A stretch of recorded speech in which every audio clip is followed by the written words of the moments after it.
help and dragged me to him despite my reservations. Is it him? Yes. Good Lord. You just relax and enjoy, Lord. He uses acupuncture needles in the traditional points, but with a twist. Through them, he directs a form of electricity, as he calls it. But he doesn't draw the electricity from a wall socket. He claims to generate it within his own body.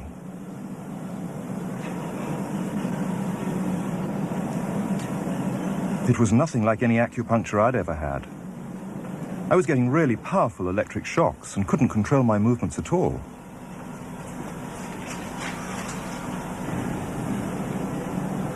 Okay. He says that what he does is no more supernatural than an electric eel, which also knows how to harness its yin and yang energies. Yin yang, positive and negative, you know. And my positive from here and my negative from here. And we meet together, this can get like electricity. And is this because you're special? You have a special sort of It's body? meditation every day. It's meditation that does it? Meditation every day. Like a yoga. But I study about 18 years. 18 years? 18 years. From my child before.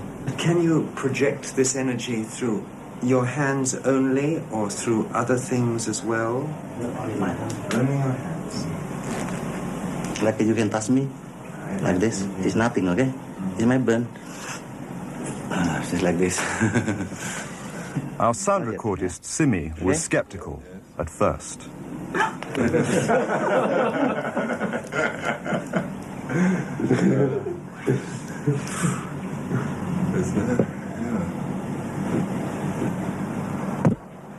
Later, he told us that anybody could learn this. God had given us all the yin-yang polarity, but it takes discipline and meditation to awaken and control it. And you must be very aware of your emotions. This energy can be dangerous. It can kill as well as heal. Then he asked for our newspaper.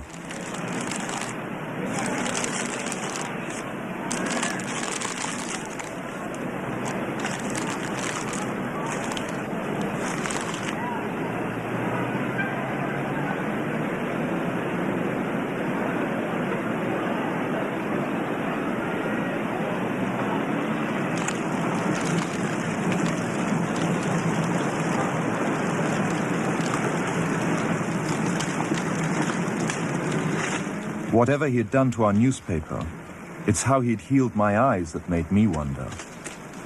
What do these people living in the shadows of the volcanoes still know that we of the West have forgotten? When he heard we'd shown this footage in public, he was very upset and refused all our future efforts to contact him again. As the years passed, we sadly resigned ourselves to never seeing him again. My brother Lorne never did, for by 1997 he was already dead, when I again found myself with DJ, now treating me for an eye problem. But it wasn't this that brought me back. He had tracked me down out of the blue and invited me to tell me a story. He'd just returned from 2 years on a deep meditational journey, alone in the heart of Borneo. Amongst his revelations, he had seen, he said, how history was moving on into great change, and the old wisdom was vanishing. So he'd called me back to film just enough of him to remind us that we all have undreamed of powers sleeping within us, and that there's nothing special about him except for his training in waking them. Grounding this patient, my cameraman Joe is having to use all his weight to keep contact. But she is pushing him away. He seems able to control the amplitude of this qi, like a dimmer switch, and it causes uncontrollable responses in the patients and their grounders. I can barely keep my hand on you. fly off, the electricity is so strong. This mother unwittingly grounds her child. He won't sit still, so she's asked to hold him and grin and bear it. Sometimes signs of this passing energy can be seen in the transmitter too. This chi stuff is only the surface, he says, of the real adventure beneath, in the meditational technique, which at one time, when he taught it, dozens of his students were trying to master. At private testing sessions, they'd be asked to show their progress by, in this case, trying to push brittle plastic chopsticks through a hard wooden bench. Some of them could make some dents, but only DJ can go right through.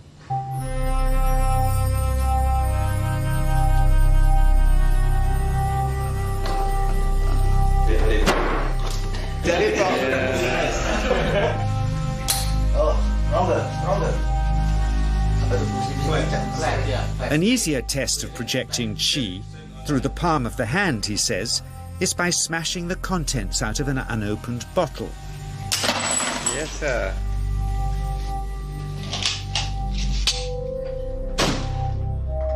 Projecting chi from the palm of the hand can also be used to resist rifle pellets, he says.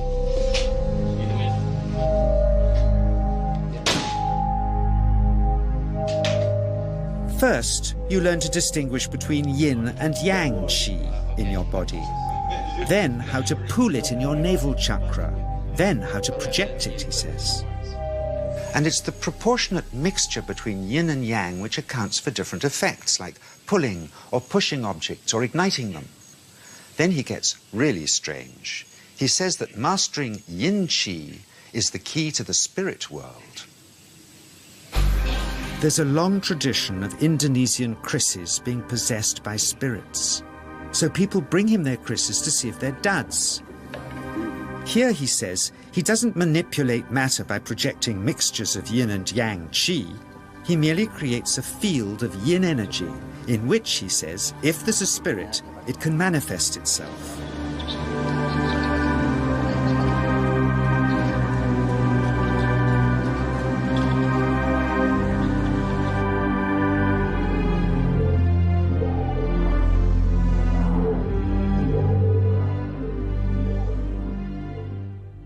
So I invited a small group of scientists back from the United States with measuring equipment to test if DJ was for real. And if so, where might this energy belong on the electromagnetic spectrum? Catherine Cook, CEO of the Mind Science Foundation in Texas. Dr. Roger Nilsson, a Swedish medic and international racing sailor. Dr. Greg Simpson, a physicist from New York's Albert Einstein University, and Andreas Polak, one of DJ's Australian students. The visitors are confident they'll uncover him as a fraud in no time. Greg is the first guinea pig, and he's uncomfortable about showing that he can feel anything at all. Dr. Roger doesn't know what to expect.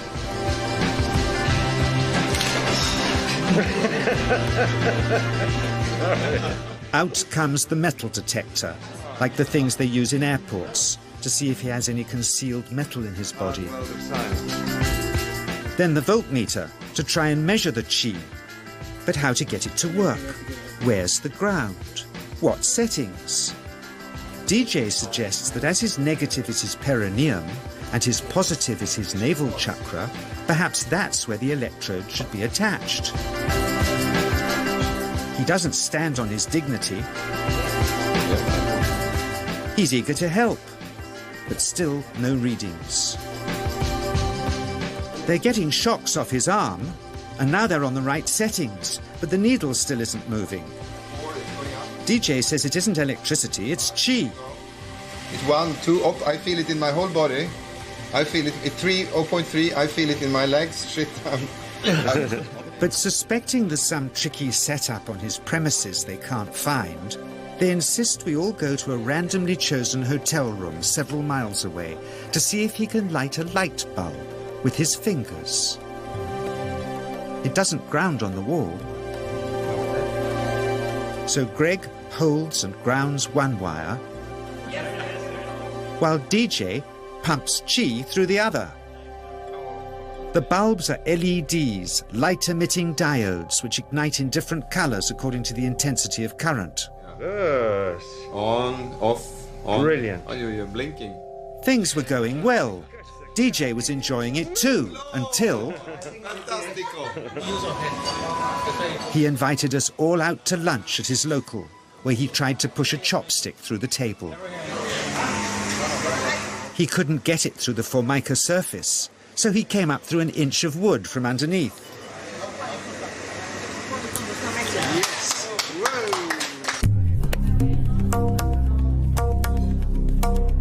Not only did he draw his own blood, but a chopstick splinter had caught Alison here between the eyes, drawing more. The incident was laughed off apologetically, but next morning he was a different man, drawn and upset. He said he'd been visited all night by his long-dead master, raging that he'd broken the strict taboos of his sect, never to show off in public and never to cause harm or draw blood. He felt deeply chastised. All further testing and filming must end. Never again would he submit to public scrutiny, nor accept any new students. He would sink from sight and continue his healing in obscurity, as he had done since before we met him in the early 80s and had always told us was right. I realized that for science there's nothing conclusive here. Nor for me, really, who for years has felt this powerful energy flow through me and the patients I grounded for him, and seen what else he can do. Nothing conclusive, except for his healing successes and the wonderfully hard to believe.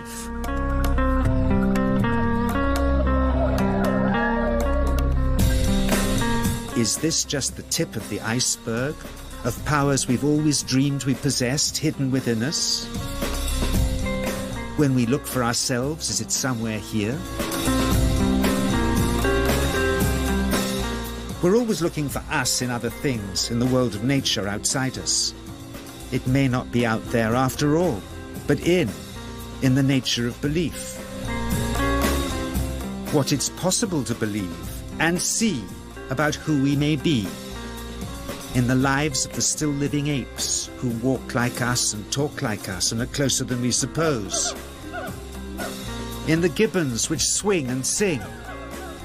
And our tiny tarsier cousins, the tribes like ourselves in transition.